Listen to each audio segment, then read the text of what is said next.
Okay, so is it me or did it feel like I was on a roller coaster and then the roller coaster suddenly stopped and I just got off? That's what this episode felt like. Wow, again. Wow, again. Hey, Love Squad. I am Kim, aka Glam Powered. This is Fandom. We are doing this is a one woman show at the moment, am doing an initial reaction to Lovecraft Country. What is this? Episode 7 now, I think? Yeah, I am. It was so great. There are some things that I wanted to just talk about.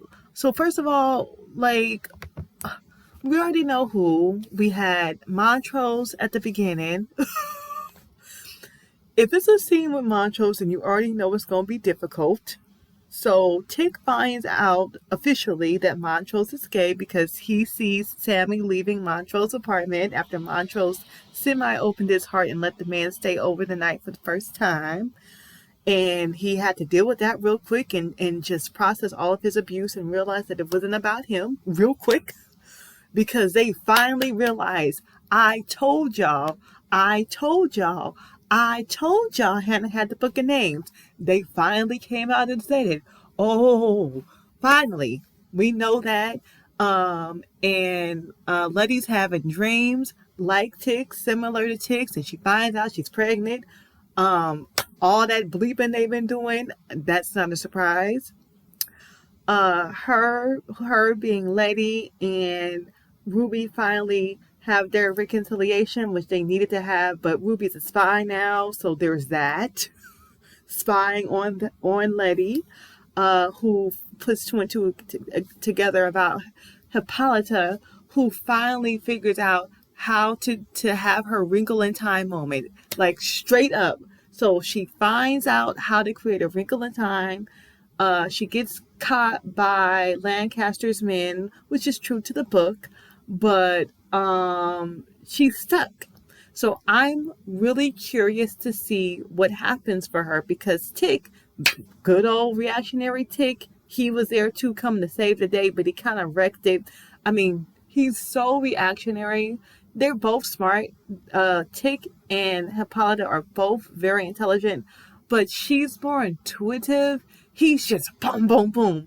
Duh, it's a time machine. You don't turn it off. You let the person come through the portal. So now she's stuck. And yeah, there was a lot that happened. But like, my, oh my God. It was wonderful. I loved their depiction of their version of this part of the story. This was my favorite part of the story, and no, it's not exactly like the book. It's actually its own. It's inspired, but not like the book. They did a great job. I think that they did a great job. What did I want to tell you guys too? Okay, prediction.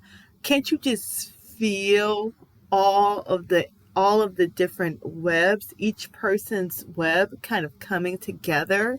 They're going to converge soon. That's happening. The other thing that I forgot to say, I was delighted. I told y'all George wasn't dead. So they're going to go on some adventures together. That there is that. I told you the stuff that I have been telling y'all this whole time. She's gonna figure out how to bring him back through time. That he must. This is magic. She can do this. Is possible. She can do this. So I'm excited about that. But they are gonna have to figure it out though because Tig has turned off the machine. So I don't know what's going to happen with that, but I am so looking forward to seeing that. And I just want to see them have more adventures. I'm sensing that he might not actually be able to come back because he's actually dead in their time. So that might be a little problem. But she might get some farewell, some tidbits, something from him that she can carry back with her, which would be great and really helpful for everyone as all of their parts and pieces come together. So we'll see what happens if he actually comes back, or if he gives her some insight that's going to be helpful to them later. Because I mean, they're about to come together and put all their parts and puzzle pieces together. So that's going to be really interesting. So what's up with that birthmark? Tick has it. His who was that? His auntie, I think, had it. This birthmark. So that was something, a mark. Okay. So that's a question that I had. And then one quick tidbit that I could share. So you guys know when Hippolyta was the African warrior woman, right? Like, what was that about? So that was an actual tribe or clan, if you will. I learned about them earlier this year. I can't remember the names. I'm doing this, guys. This is like my initial reaction, like straight up, right after watching. But I will see if I can go back and find out the name of that particular clan of women. But basically what had happened was, right, the French thought that they were going to colonize this group of women. You know, they were doing their thing. And they were like, oh, these are ladies, these are women, so we can be gentle. Well, they found out.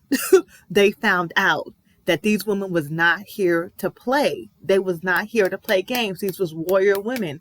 And they showed them no mercy. They showed them no mercy. So that was actually an actual real tribe or clan of women that were legendary fighters. So that happened in real life. I thought that was so interesting. Now, I did have a little, she left right when they were coming, right? And she left to go to the next place where right when they were coming to go see George, I think. So I kind of felt like a little ping of like, she knows that they're gonna die and she's leaving them. Yes, she's giving them encouragement, but so I felt a little way about that. We have to talk about Josephine Baker. Another little tidbit that I wanted to give you guys. There's a great history podcast that I listened to called You're Dead to Me. It's by BBC. And they actually have a fantastic Josephine Baker episode. That woman is incredible. I want Rihanna to play her. Like, I'm hoping that one day Rihanna will get cast to play her because I think she would be the perfect person to play her character. She went through so much, you guys. Her story is incredible. Definitely check it out. Like, I'm waiting for the biopic. I'm just waiting for it. The podcast, once again, is called You're Dead to Me. Check out the Josephine Baker episode. It's in Apple iTunes. Oh my God. What did you guys think of the episode? Like, they did such a great job. It didn't feel like an hour. It literally felt like 30 minutes. You know that expression that time flies when you're having fun? I was just like, I felt like I was a kid again in a way. And I felt like it made me feel like I was a kid again. I can't explain it to you. I felt like I was at a theme park. And then the ride ended and then we're back in reality. Oh my God. If I had to leave you with like one question, I mean, they talked about so much, of course, and I have to do my second watch before I do the more extended commentary. But I guess this is for the women, like this whole, we've had the angry woman, righteous as far as I'm concerned, angry woman theme happening in this series. And it's been incredible to see it in different ways. But she talked about her liberation. So women and people in general, not just women, but the focus is on the women, and this has been on the women in this series in terms of this particular topic. Do you feel confined, and how do you feel confined? Are you experiencing any letdown because of that? That's something that I'm gonna have to sit with in my sleep tonight. I have stuffed myself down, stuffed myself into my own box for different reasons. And I have had to unstuff that and figure out how to do that in a way that was comfortable for me, right? So I leave that with you. I, have you do you feel like you're confined? And if so, you know, just share. You don't have to go into details, but I'm a very intuitive TV watcher, as you guys know, series watcher, and I think about things like this when I'm watching a series. So I'll leave you with that, and stay tuned for my expanded or extended commentary, which should come out a lot sooner because I got new editing software. Oh my God, you guys, it saves me so much time. So I'm looking forward to that. And then also, I did watch Fargo. I'm going to rewatch it. They came out with 2 episodes, they premiered with 2 episodes, and I'll be getting all this stuff out soon. So, thank you so much for listening. Please like this video, give it a thumbs up for me.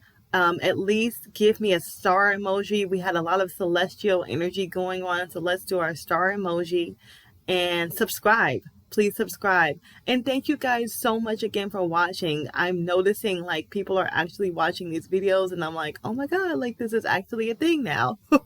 And it's so cool.